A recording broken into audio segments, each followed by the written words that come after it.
യേശുവേ സ്തോത്രം, യേശുവേ നന്ദി. പരിശുദ്ധ മാതാവിനും ഈശോയ്ക്കും 1000 നന്ദി. എൻ്റെ പേര് അനറ്റ് സിൽവിയ അരുജ. ഞാൻ കാടുകുറ്റി ചാലക്കുടിയിൽ നിന്ന് വരുന്നു. എനിക്ക് ഒരു ഓട്ടിസം ഉള്ളൊരു കുട്ടിയുണ്ട്. ഹൈപ്പർ ആക്ടിവിറ്റി, സംസാരിക്കില്ല കുട്ടി. അവന് വേണ്ടിയാണ് ഞാൻ ഉടമ്പടി എടുക്കാൻ വന്നത്. ഉടമ്പടി പ്രാർത്ഥനകൾ സ്ഥിരമായിട്ട് ഞാൻ അച്ഛൻ്റെ ആരാധനകളും ഒക്കെ സ്ഥിരമായിട്ട് ഞാൻ യാത്രയിലുമൊക്കെ കണ്ടിന്യൂസ് ആയിട്ട് കൂടുമായിരുന്നു. ആദ്യമായിട്ട് എനിക്ക് കിട്ടിയത് ബോധ്യങ്ങളാണ്. ഒരുപാട് ബോധ്യങ്ങൾ കിട്ടി എനിക്ക്. എൻ്റെ കുട്ടി എനിക്ക് കിട്ടിയ കൃപയാണെന്നുള്ള ബോധ്യം എനിക്ക് ആദ്യം ഉണ്ടായി. നിത്യജീവന് വേണ്ടി പോരാടാൻ ഈശോയുടെ കൈയും കാലും കണ്ണൊക്കെ നമ്മളാണ് എന്നുള്ളൊരു ബോധ്യം അതുണ്ടായി. കൃപയ്ക്ക് മേൽ കൃപ നൽകി ദിനം ദിനം എനിക്ക് ഈ ഉടമ്പടി എടുത്തതിന് ശേഷം അനുഭവം ഉണ്ടായി.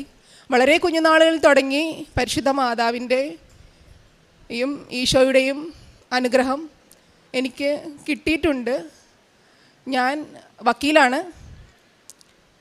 2018 എൻ്റെ യോഗ്യതയാലല്ല, എൻ്റെ യോഗ്യത ഒട്ടും തന്നെയില്ല, ദൈവാനുഗ്രഹത്താൽ എനിക്ക് ഹൈക്കോടതിയിൽ സ്റ്റാഫായിട്ട് ജോലിയിൽ കയറാനിടയായി. ഞാൻ അതിൽ കേസ് നിലവിലുണ്ടായിരുന്നു. സീനിയോറിറ്റി സംബന്ധിച്ചൊരു കേസും ഉണ്ടായിരുന്നു. അതിനെക്കുറിച്ച് ഞാൻ എപ്പോഴും ഈശോയോട് ചോദിക്കും, എനിക്ക് യോഗ്യതയില്ലല്ലോ ഈശോയെ. സീനിയോറിറ്റി കേസുണ്ട്. അതായത് ലിസ്റ്റിൽ ഒന്നാമത്തെ റാങ്കുകാരനെ മാറ്റി നിർത്തിക്കൊണ്ട് റിസർവേഷനായിട്ട് നിന്നിരുന്ന എനിക്കാണ് അപ്പോയിൻമെൻറ്റ് കിട്ടിയത്. ഞാൻ എപ്പോഴും ഈശോയോട് ചോദിക്കും, എങ്ങനെയാണ് ഈശോയെ, എനിക്ക് അതിലൊരു വിഷമവും ഉണ്ടായിരുന്നു. അവൾക്ക് കിട്ടിയില്ല, അവൾക്ക് സങ്കടമായിട്ടുണ്ടല്ലോ, 1ാം റാങ്കുകാരിയാണല്ലോ, അവളുടെ സങ്കടങ്ങൾ പരിഹരിച്ചു കൊടുക്കണേ. അങ്ങനെയും എൻ്റെ മനസ്സിൽ പ്രയാസം ഉണ്ടായിരുന്നു. അപ്പോൾ അതിൽ എനിക്ക് ഈ ആരാധന കൂടിയതിലൂടെ എനിക്ക് അപ്പോഴും എനിക്ക് ബോധ്യം കിട്ടി, കൃപയാലാണ് എനിക്കിത് ലഭിച്ചത്.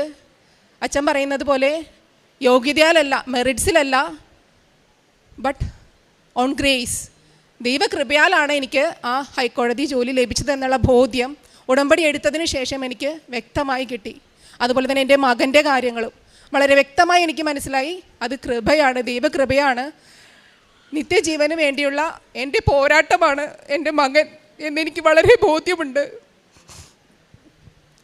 ഞാനിവിടെ സാക്ഷ്യം പറയാൻ നിൽക്കുന്നത് ആദ്യമായിട്ട് എനിക്ക് കിട്ടിയ ഒരു അനുഭവം. ഞാൻ ഹൈക്കോടതി എംപ്ലോയിയാണ്. ചാലക്കുടിയിലാണ് എൻ്റെ വീട്. ചാലക്കുടിയിൽ നിന്ന് എറണാകുളത്തേക്ക് ദിവസവും 7:30 ഇറങ്ങണം. മകൻ ഓട്ടിസമാണ്, സെൽഫ് സഫിഷ്യൻ്റ് അല്ല, ഒന്നും ചെയ്യാൻ അറിയത്തില്ല കുട്ടിക്ക്. ഞാൻ 7:30 പുറപ്പെടും. വൈകുന്നേരം 7:45 വീട് തിരിച്ചെത്തുന്നത്. ഒന്നും ചെയ്ത് പഠിപ്പിക്കാൻ എന്നെ കൊണ്ട് സാധിക്കുന്നില്ല.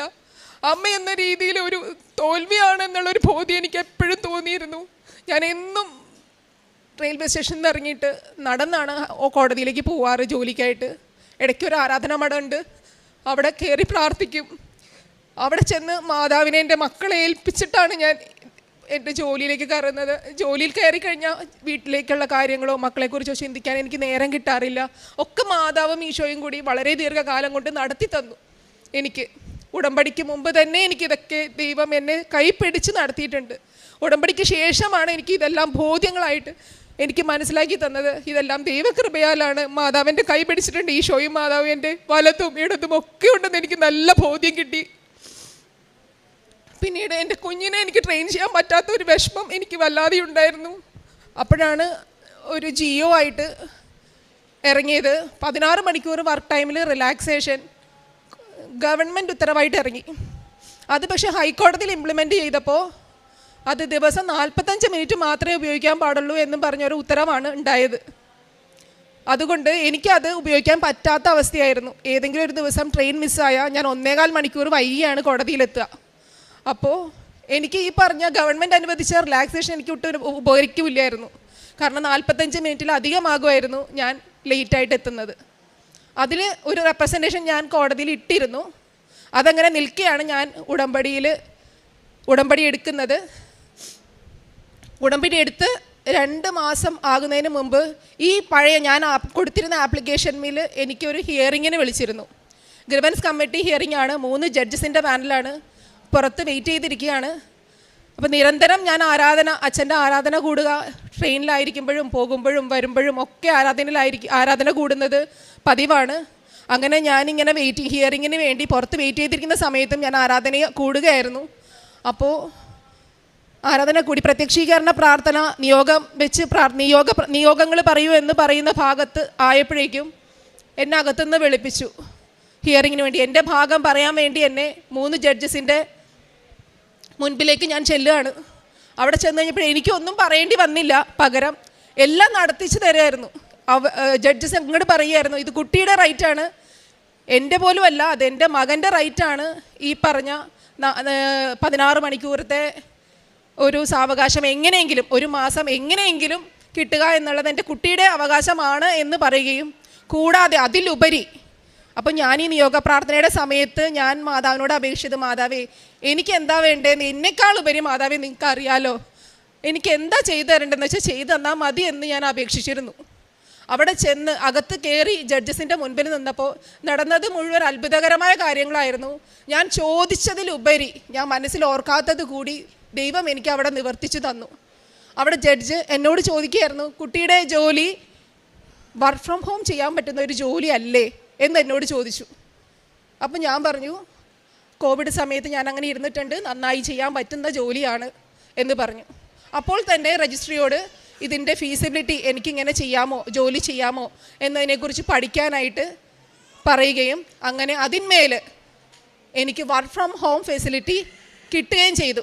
കഴിഞ്ഞ ഏപ്രിൽ മുതൽ നവംബർ വരെ 2 തവണകളായിട്ട് എനിക്ക് ഈ ഓർഡർ എക്സ്റ്റെൻഡ് ചെയ്ത് കിട്ടി. 4 മാസത്തേക്കുള്ള പീരീഡിൽ. ഇപ്പോൾ വീണ്ടും ഞാനിപ്പോൾ 3ാമത്തെ തവണ ഈ ആപ്ലിക്കേഷൻ ഇട്ടപ്പോഴാണ് എനിക്ക് മനസ്സിലായത്, ഇങ്ങനെ ഒരു പോളിസി ഹൈക്കോടതിയിൽ നിലവിലില്ല. വർക്ക് ഫ്രം ഹോം കൊടുക്കാനുള്ള ഒരു ഫെസിലിറ്റി, ഒരു പോളിസി തന്നെ ഇല്ലാത്ത പോളിസിയിലാണ് മാതാവ് ഇടപെട്ട് എനിക്ക് എൻ്റെ കുഞ്ഞിനെ ട്രെയിൻ ചെയ്യിക്കാൻ വേണ്ടി ഈ വർക്ക് ഫ്രം ഹോം ഫെസിലിറ്റി എന്നൊരു സംവിധാനം എനിക്ക് നേടിത്തന്നത്. ഞാൻ ഇത്രയും ദിവസവും ഞാൻ എൻ്റെ കുഞ്ഞിനെ അതിൻ്റെ സ്വന്തം കാര്യങ്ങൾ ഡേ ടു ഡേ ചെയ്യാനുള്ള കാര്യങ്ങൾ ട്രെയിൻ ചെയ്യിക്കുകയാണ് എൻ്റെ ഏറ്റവും അത്യാവശ്യം. എനിക്കത് ചെയ്യാൻ സാധിച്ചു. ഞാൻ വളരെ സന്തോഷവതിയാണ്. ഇപ്പോഴും ചെയ്തുകൊണ്ടിരിക്കുന്നു. 3ാമത്തെ ആപ്ലിക്കേഷൻ ഇട്ടപ്പോഴാണ് ഞാൻ പോളിസി പോലും ഇല്ലാതെയാണ് എനിക്കിതൊക്കെ മാതാവ് അനുവദിച്ച്, ഈശോ വഴി അനുവദിച്ച് തന്നതെന്ന് എനിക്ക് ബോധ്യപ്പെട്ടത്. നിരന്തരം പിന്നീട് ഇനി ഓരോരോ ജീവിതത്തിൻ്റെ ഓരോരോ നിമിഷവും ഞാൻ മാതാവിൻ്റെ അനുഗ്രഹം പ്രാപിച്ചിട്ടുണ്ട്. എപ്പോഴും എല്ലാ ദിവസവും കുഞ്ഞ് സ്കൂളിലേക്ക് ഇറങ്ങുന്നതിന് മുൻപ് പ്രാർത്ഥിച്ച് മാതാവിനോട് അനുഗ്രഹം മേടിച്ച് നെറ്റിയിൽ തൈലം പൂശി വിശ്വാസ പ്രമാണം ചൊല്ലി പ്രാർത്ഥിച്ചാണ് കുഞ്ഞിനെ ഇറക്കുന്നത്. എൻ്റെ മോൻ നല്ലൊരു ഭക്തനാണ്, എപ്പോഴും പ്രാർത്ഥിച്ച് തന്നെ ഇറങ്ങുള്ളൂ ഇതുപോലെ. ഇനി ഞാൻ എൻ്റെ അടുത്ത അനുഭവം ഞാൻ പറഞ്ഞോളട്ടെ. ഞാൻ നേരത്തെ പറഞ്ഞിരുന്നു സീനിയോറിറ്റിയിൽ വിഷയത്തിലൊരു കേസ് ഉണ്ടായിരുന്നു എന്ന്. അപ്പോൾ എതിർകക്ഷിക്ക് നീതി നിഷേധിച്ചോ എന്നുള്ളൊരു വിഷമം എനിക്ക് എപ്പോഴും ഉണ്ടായിരുന്നു. അപ്പോൾ എന്താണ് അതിൻ്റെ ദൈവകൃപയാലാണെന്നുള്ള ആൻസർ കിട്ടി. അവളെയും സമാധാനപ്പെടുത്തണം, എനിക്കും ആശ്വാസകരമായി ഒരു കേസ് സെറ്റിൽ ചെയ്യണമെന്ന് ഞാൻ മാതാവിനോട് പ്രാർത്ഥിക്കുമായിരുന്നു. മാതാവ് അതിലിടപെട്ടു. ആ കുട്ടിക്ക് സെക്രട്ടേറിയറ്റിൽ ജോലി കിട്ടി. ഇപ്പോൾ ആ കുട്ടി സെക്രട്ടേറിയറ്റിൽ ജോലി ചെയ്യുന്നു. എനിക്ക് എൻ്റെ കേസിലെ എതിർകക്ഷി. ഞാൻ അതും കൊണ്ടും സന്തോഷവതിയാണ്. മാതാവ് രമ്യമായി അത് കൈകാര്യം ചെയ്തു.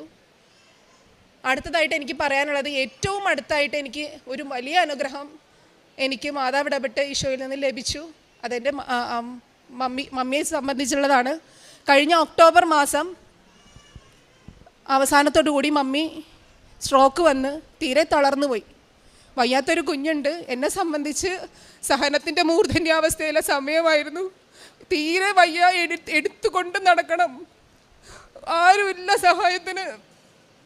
ആശുപത്രിയിലൊക്കെ ഞാൻ മാതാവിനോട് ചോദിച്ചു, എനിക്ക് സഹനങ്ങൾ പോരാഞ്ഞിട്ടാണോ ഈശോ, ഈ സഹനങ്ങൾ പോരാഞ്ഞിട്ടാണോ എനിക്കിത് എങ്ങനെ? ഞാൻ ഒരുപാട് കരഞ്ഞ് പ്രാർത്ഥിച്ചു. മമ്മിയാണ് ഒരു 3 മാസമെങ്കിലും എടുക്കും മമ്മി എഴുന്നേറ്റ് നടക്കാൻ എന്നാണ് ഡോക്ടർമാർ പറഞ്ഞത്. എന്നും വിശ്വാസപ്രമാണം ചൊല്ലുകയും തൈലം നെറ്റിയിൽ പൂശുകയും മാതാവിൻ്റെ പ്രത്യേക അനുഗ്രഹം മമ്മിക്ക് എന്നും കിട്ടിയിരുന്നു.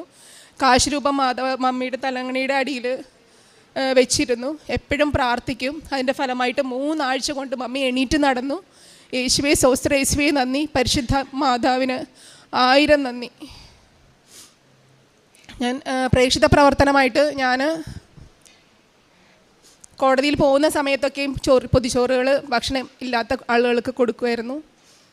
ശേഷം ഞാൻ ചികിത്സാ സഹായങ്ങൾ ബാങ്കിലിട്ട് പൈസയായിട്ട് കൊടുക്കുമായിരുന്നു. പിന്നീട്